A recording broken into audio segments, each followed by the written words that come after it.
Hi, Steve. Hi. What did you see from the team, that patience in the first half when the moments of the game perhaps weren't going your guys' way, and then capitalizing on the opponent's mistakes in the second half? More of the same. So, before this tournament, we had an opportunity, to get the players in training sessions, multiple training sessions, where we can work with them and try to get back to our old habits, behaviors, principles of play. And, that was helpful. And we're seeing that. We saw that the other night against Juarez and again tonight. And yes, you spoke about being patient. RSL is a tough team to break down, a team full of confidence at the moment. And I was quite happy with the way we approached the second half after the beginning of the game. Sorry to track back. The beginning of the game was very good. I thought we put enough effort into it to deserve a goal. We didn't. But to remain calm, get into the half at 0-0, and then to come out with the same intensity and attitude the second half was a great sign. It's always a great sign of belief that that's the right way to play, and that the players have internalized that and applied that in game situations. So it was fun to watch. Hi, Coach. Congratulations on the win. LAFC has long been known as a second-half team, especially last season on the run to MLS Cup and Supporters Shield. It feels like you're getting back to that now with 9 goals in the second half in the past 2 games. Is there something that the team has done overall that has helped that, or specifically tonight to change things in the second half? No, I think that has more to do with the opponent than it does us. I think there's these last 2 opponents were battling fatigue, both played in previous rounds, and traveled. So I think that has more to do with the opponent than it does us. Go with Scott. Hey, Steve. Your thoughts on Monterrey and Rose Bowl? Yeah, big stadium, no parking, usually really hot. That was my thoughts at the Rose Bowl. It's a cool venue. Hopefully we'll get a lot of fans out, hopefully more for black and gold. But Monterrey is a top team with no weaknesses. It's just a very well-balanced team, very hard team to beat. Also, for me, not a typical Liga MX team. It's a team who you could place in a European league and wouldn't look out of place. They're big, they're strong, they're physical, they're fast. They can play vertical, they can play slow, they can combine. They have some finishers and some excellent defenders. So just a very complete team, a very mature team, and a really hard team to beat. But this is why we're playing this tournament, to see these type of matchups, and we are looking forward to it. So we'll do our best to recover and to get some fresh legs on the field Friday night. Steve, I had a follow-up. Just can you speak on Denis' impact and what he keeps doing, like 5 goals in 2 games, and just being that leader for the offense? Is that more than Messi? No. Yeah? No, not yet. Less games, though. So if you go by game, it is. Yeah, look, attackers are there to score or to set up other players on the field. And if it's not Denis scoring, and if he's attracting 1 or 2 defenders to open up and free up other attackers, fantastic. So, yeah, Denis went on a dry spell for a little bit, like everybody else, before the break.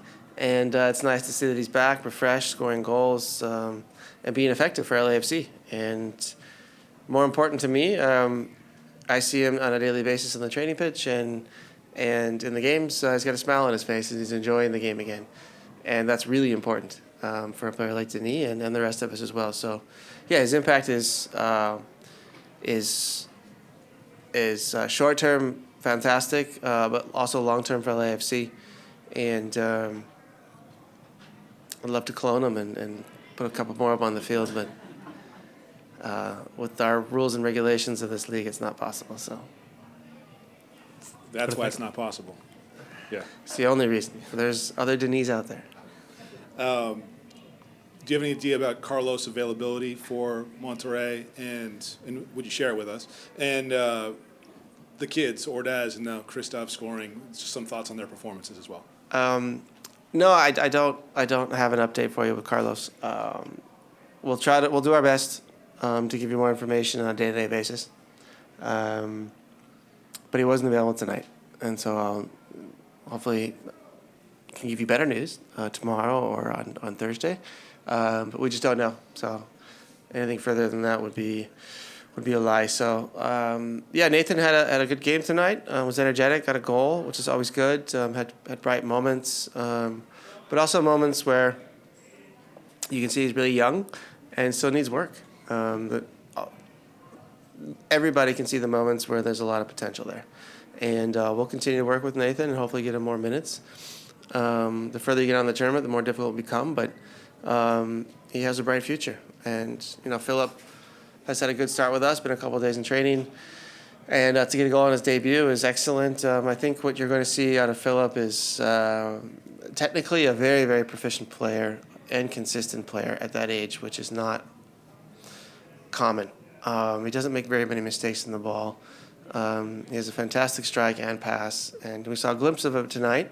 He's a smart player and teachable. And I think we're going to see a lot of him as well.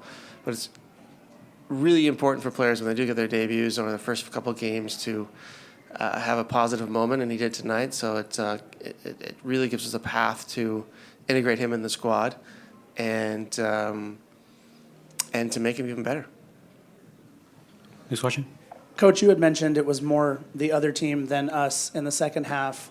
After that first goal, though, things kind of seemed to unravel a little bit for RSL, and we really got out on the front foot. Why do you think that really spiraled the way it did? Yeah, it's a good question. I think that also has to do with us, and the way we treat games and the way we will set teams up to open up a little bit and expose them on the counter. And I think it's quite difficult to play against us when we go up. And that is something we talk about, we train, we know our habits and our principles. When we apply them correctly, we'll hurt teams when they do try to risk things and send numbers forward and open up. We can beat teams in the counter. We can beat teams who sit in a lower block.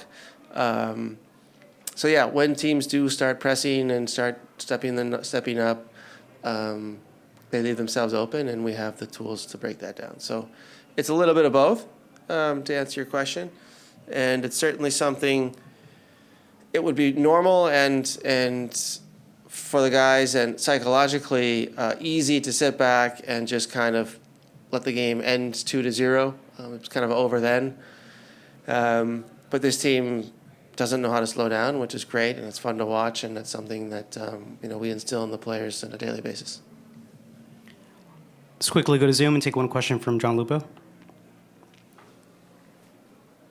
Steve, first of all, congratulations on the victory. I thought that for all the goals that you've scored, I thought that Diego had a man of the match performance at both ends, especially I thought his passing when he had the ball and distributing it, especially out of your own end, was good. And I thought that he really just controlled the attack that they had when the few chances that they did have when they had the ball in your area. So I really thought he put in an excellent shift tonight. You're right. He did, amongst others. He's obviously coming into an age in his career where he's maturing and making good decisions regularly, making more good decisions than poor decisions. And when you do that, you're going to find yourself having good performances. He has all of the ability physically and technically, and now you add the maturity and the experience to it. So it's turning into one of the best outside backs in the league, which we expect of him, and he expects of himself. So he's confirmed that again tonight. I also think, Matty Bogusz in the middle is coming into his own as well and figuring that position out and put in another really good game tonight like he did the other night.